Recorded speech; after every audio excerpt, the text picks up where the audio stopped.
Thanks be to God, for he is gracious, and his mercy endureth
Welcome to Tuesdays with Tim. It's June, which means it's been 3 months since our last rehearsal, which feels like an eternity. And so my hope is through this Tuesday night gathering, we have a chance to stay in touch, come together as community, and also hear some familiar music as well. In that opening sequence, you heard our performance from the National Cathedral back in October. And for me, it's a joyous reminder of this past season and all the successes despite being truncated. And the other thing it reminds me of is the incredible commitment of the singers of the Wayne Oratory Society to each other and to the power of bringing art alive. So that anthem, Thanks Be to God, comes at the end of Act 1 of Elijah. And at that point in the drama, it comes after months of drought, famine, and conflict between rulers and religious leaders. And it's a celebration in answer to prayer. The rain comes, it's renewal, it's refreshment. And yet, we're still navigating drought. And our past reminds us of the many ways in which this oratorio community blesses us. So even in this moment of absence, I'm ever more aware of how I value this community and how we connect together through incredible music. And through the hope and expectation of coming back and being back together, it keeps propelling me through this time of drought as well. One of my favorite movies is Shawshank Redemption. It's this incredible story with great humanity revealed as the imprisoned men navigate incarceration, what it means to be human. And there are two scenes that pop into my mind that come back from that movie, particularly during these times.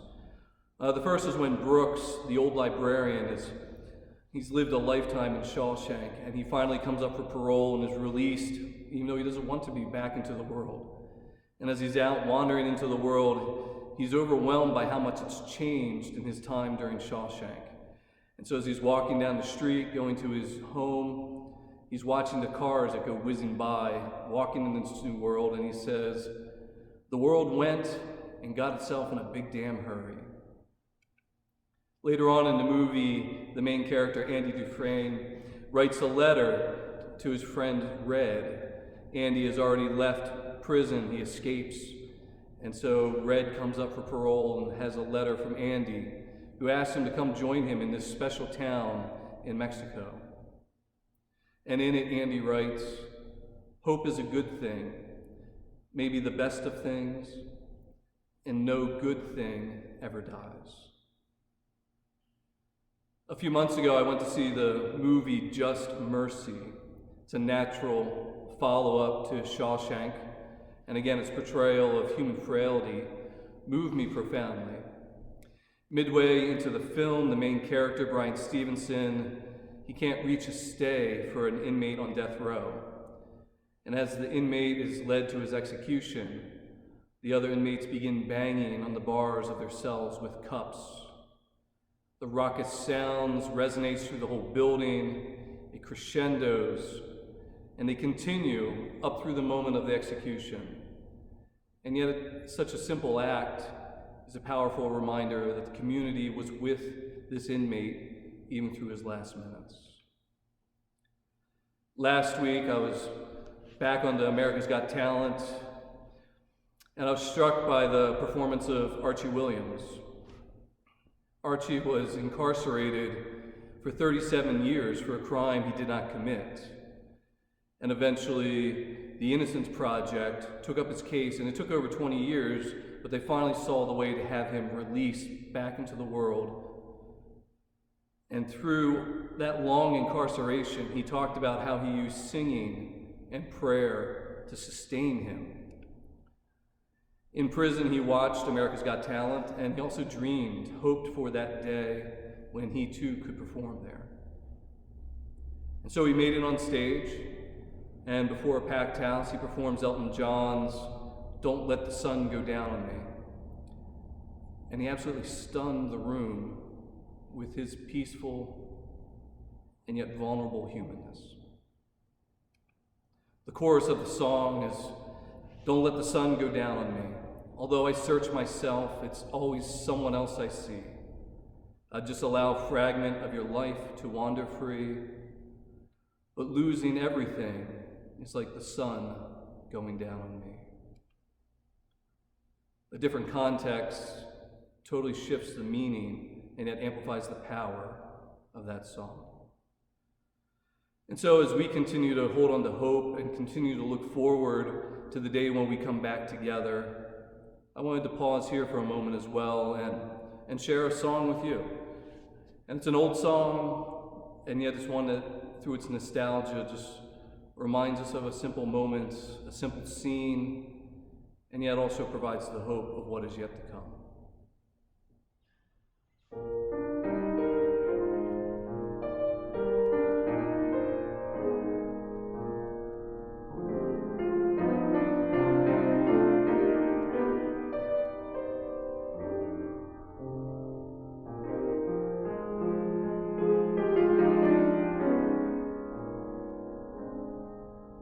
That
Thank you, Melanie, for bringing that song alive in a powerful way.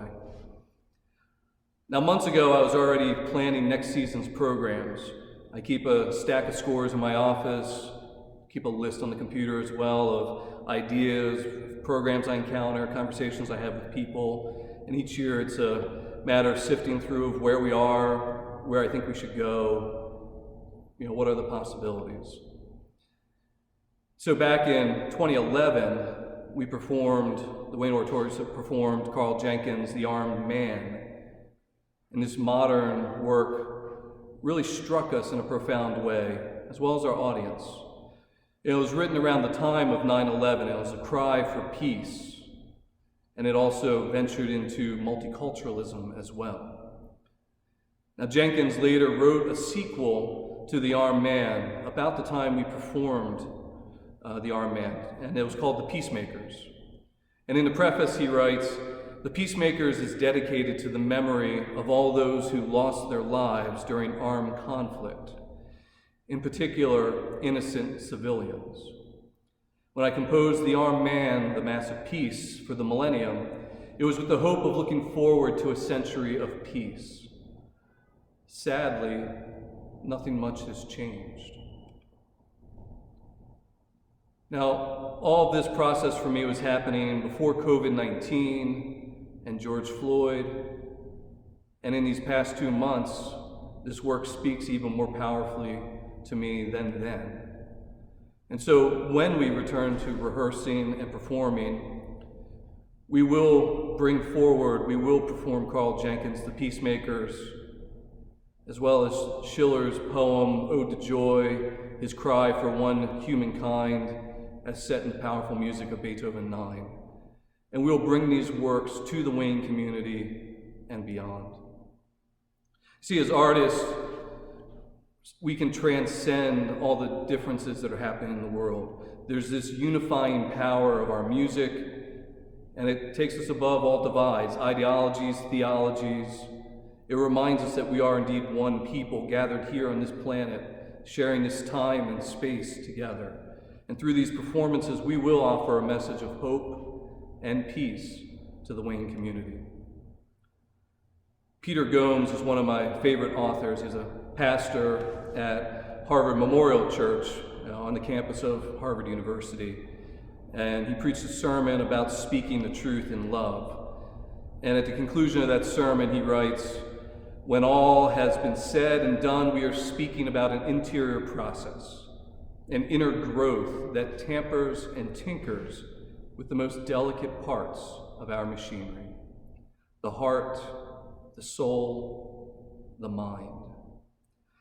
And we're talking about attitudes and opportunities, a power that is not generated by our will, but by God's Spirit. And this is the last kind of growing, the growing in grace, which makes all of the other growth possible. It is the unexplainable gift of God Himself, the gift of grace, that gives us the capacity to cope, to understand, to hope, and to help. So let us grow up and grow together toward the light like the plants we are. These are powerful words. These are words that we need to hear, especially today, in light that's happening around us. And it's also a needed spirit that we need to embody both in ourselves and as community. These words of hope that we will grow through these ordeals and evolve to a better day. Friends, singers, I miss you. I miss our time together. I miss our community. I miss our laughter, our play, our hard work, our joy, the art that we create. But I do know that we will be together again, and together we will be a conduit for both each other and for our community, to offer the hope of peace to this world, which especially needs it so desperately right now. Earlier, you heard the quartet sing the words of Philippians 4, Rejoice in the Lord always. Again, I will say rejoice. Let your gentleness be known to everyone. The Lord is near. Do not worry about anything, but in everything by prayer and supplication with thanksgiving, let your requests be made known to God. And the peace of God, which surpasses all understanding, will guard your hearts and your minds in Christ Jesus. So I want to close this with a meditation directly from the libretto of the Peacemakers. Peace is the fragile meeting of two souls in harmony. Peace is an embrace that protects and heals. Peace is a reconciling of opposites. Peace is rooted in love. It lies in the heart, waiting to be nourished, blossom, and flourish until it embraces the world. May we know the harmony of peace. May we sing the harmony of peace until in the last of days we rest in peace. God bless you.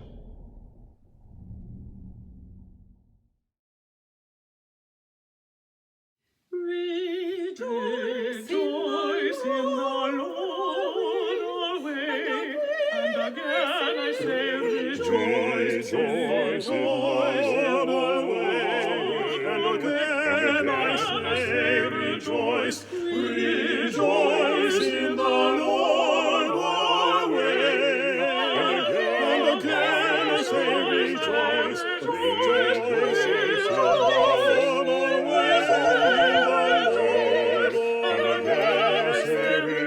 And again I say rejoice, and again I say rejoice. Let your softness be known unto all men. Let your softness be known unto all men. The Lord is in that hand, the Lord is in that hand. Be careful for nothing, but in all prayer and supplication, let your petitions be manifest unto God, be manifest unto God, with giving of thanks, with giving of thanks. And the peace of God, which passeth all understanding,